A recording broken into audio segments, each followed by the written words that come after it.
hands, picked up, 16 seconds to go. The Sumo brings it back out. Good job by Williams to keep that ball alive. LaVine the drive, the layup, it's good. Zach LaVine, the Chicago Bulls go-to guy for 20-plus points every game, seems to be available for trade well before the deadline, despite having a long-term contract. Interestingly, the New York Knicks are actively seeking a star player. Is it worth the Knicks going all in to acquire LaVine? Moreover, would he be a suitable addition to the Knicks roster? Let's delve into these questions and explore the potential fit. Zach LaVine is an excellent basketball player. He's a two-time All-Star and has become one of the most efficient and versatile scorers in the NBA.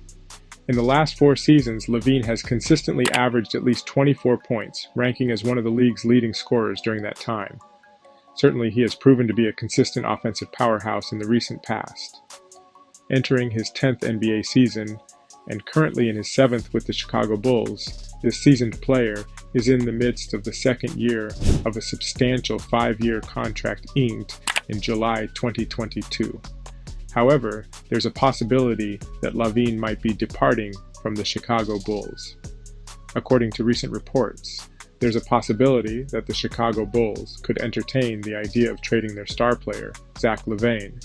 True to their consistent pursuit of top-tier talent, the Knicks are rumored to be potentially interested in this development. Last season, there were discussions about the Knicks showing interest in Zach LaVine. But back then, the Bulls had a sky-high asking price for LaVine, and no deal happened. After the trade deadline passed and summer rolled around, the LaVine trade rumors took a back seat until now. The Knicks have been on the hunt for an all-star, and LaVine, a 2-time all-star still in his 20s, seems to fit the bill.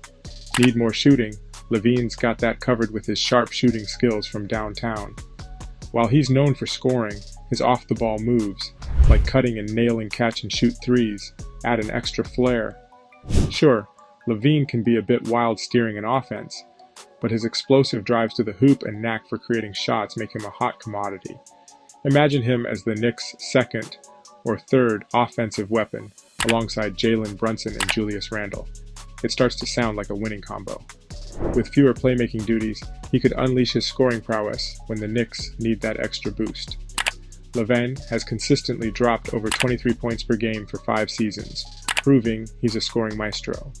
Despite the rep as a chucker, he's got a knack for pulling off follow-away contested three-pointers.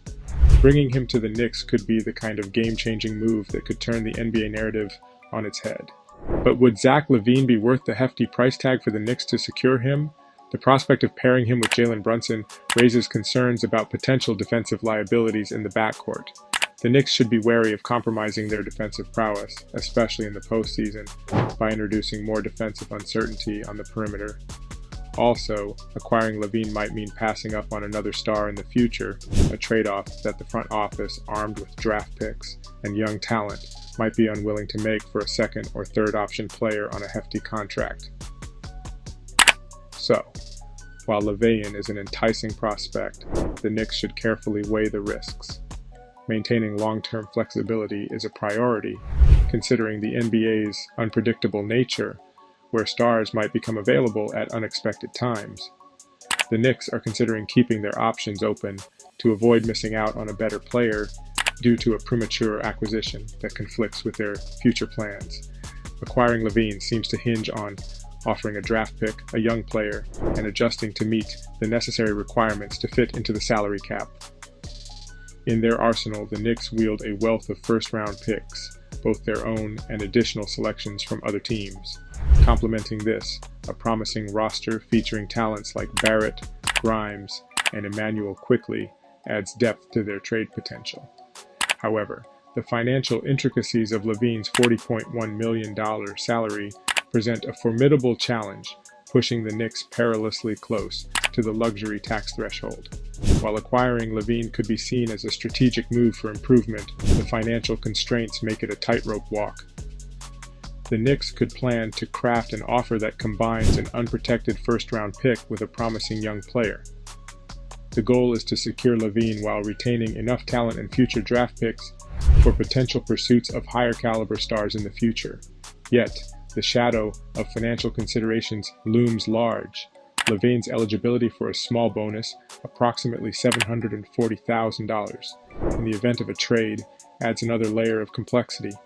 While LaVine could waive this bonus to ease the financial burden, the Knicks still face the challenge of dispatching at least $37.3 million to acquire him without triggering the luxury tax. This proves tricky, as some of their top salaries still need to be put on the table. So, how can the Knicks fix the salary issue? Let's take a look at that. Before we move on, we know you wouldn't want to miss out on more exclusive content like this, so make sure to hit that like button and subscribe to our channel to stay updated with all the latest in the world of the Knicks. Let's continue.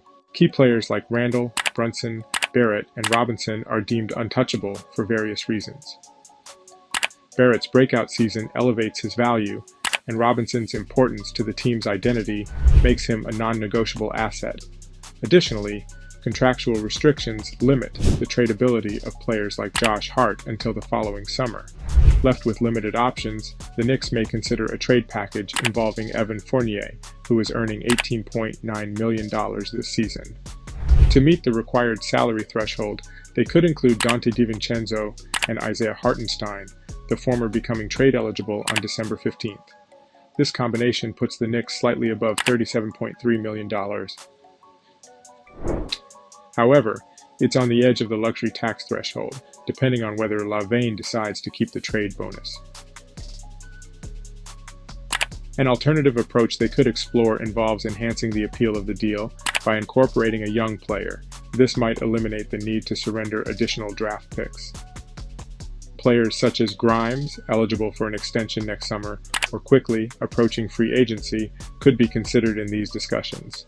Although Quickley's impending free agency adds a layer of complexity, including him in trade discussions introduces a blend of potential and established contributions. However, the Knicks must tread carefully, balancing the talent they're willing to part with against the financial implications for Chicago. A trade proposal consisting of Fournier, Quickley, DiVincenzo, and Hartenstein for LaVine could benefit the Bulls by keeping them below the tax line. Nevertheless, the Knicks face the challenge of parting ways with 3 rotation players, one of whom is booming with significant potential for LaVine, who still has some uncertainties. Executing a 4-for-1 deal in the middle of the season is uncommon, further complicating the negotiation process. Another element that could pose an obstacle for the Knicks in acquiring LaVine is a previously reported concern from the 28-year-old regarding playing under Leon Rose, the former head of Creative Artists Agency. LaVine is affiliated with Clutch Sports Group, a rival agency founded by Rich Paul. Clutch represents several athletes, including De'Aaron Fox, Draymond Green, and LeBron James, a long-standing associate of Paul. In the event that the Knicks are unable to secure LaVine, what alternative options might they explore? Demonstrating strategic acumen in the trade arena, the Knicks could explore a range of possibilities. Instead of solely concentrating on LaVine, they may seek to enhance their team by prioritizing strong defensive capabilities and emerging talent. Let's consider some interesting options. Could the Knicks look at getting Alex Caruso, known for his great defense? His contract is up after the next season, and his defensive skills could work well with Thibodeau's coaching style. Another option is Torrey Craig, a defensive-minded player with a contract ending in 2024, making him an affordable choice. Patrick Williams, a young and physical defender, could also be in the mix. Sports bettors, your favorite sportsbook, BetUS.com, is back. Real-time in-game betting, incredible odds with daily odds, boosters, props, and parlays, fast payouts, and exceptional one-on-one customer service. We got it all. Who do you like in today's NBA action? Check out the link in the description to receive a 125% bonus match on your deposit when you sign up for BetUS.com, where the game begins. There are also rumors circulating about the potential relocation of Joel Embiid to the Knicks. Nevertheless, given the Sixers' current success and their possession of valuable trade assets, the likelihood of Embiid becoming available seems slim. Despite this, the Knicks maintain flexibility, acknowledging the dynamic nature of star availability in the NBA. Donovan Mitchell might emerge as a target, particularly if the Cleveland Cavaliers falter and Mitchell becomes a free agent in 2025. Approaching the trade deadline, the Knicks strive to strike the right balance between ambition and practicality in their pursuit of a game-changing move. With Barrett's recent stellar play and financial considerations, Zach LaVine doesn't seem to fit the mold of that elusive superstar that could make them one of the top teams in the Eastern Conference. So, if the Knicks don't sign LaVine, who will? One thing is certain, LaVine would most likely leave the Bulls, but the elephant in the room, or rather on the court, is LaVine's hefty contract, an elephant that could dampen his market value. With 4 years and a staggering $178 million remaining on his deal, including a player option for $49 million in 2026 to 27, potential suitors might approach with caution despite LaVine's on-court prowess. Yet, amidst the hesitation, certain teams emerge as plausible contenders for LaVine's services. The Los Angeles Lakers, hungry for additional shooting and ball handling, could benefit from his skills, especially when LeBron James takes a breather. Meanwhile, having missed out on Damian Lillard, the perennially guard-seeking Miami Heat might find LaVine a fitting addition to their roster. The Philadelphia 76ers, armed with extra draft picks and potential cap space next summer, could consider LaVine, although the defensive dynamics alongside Tyrese Maxey might warrant scrutiny. On the offensive front, a trio featuring Maxey, LaVine, and Joel Embiid could wreak havoc. The Toronto Raptors, in dire need of shooting and equipped with tradable draft picks and players on expiring deals, present another potential landing spot for LaVine. Similarly, the Orlando Magic, showing promise as an up-and-coming squad, could benefit from a guard like LaVine, offering both skills and stability. The Dallas Mavericks and LA Clippers, who have already secured their share of the Brooklyn Nets talent pool with Kyrie Irving and James Harden, seem inclined to avoid pursuing Zach LaVine. Meanwhile, the Phoenix Suns and Minnesota Timberwolves find themselves with limited trade assets. Meanwhile, the Oklahoma City Thunder, New Orleans Pelicans, and Utah Jazz boast ample assets, but their strategic focus and current performance might not align with a move for LaVine. What are your thoughts on the Knicks' interest in Zach LaVine?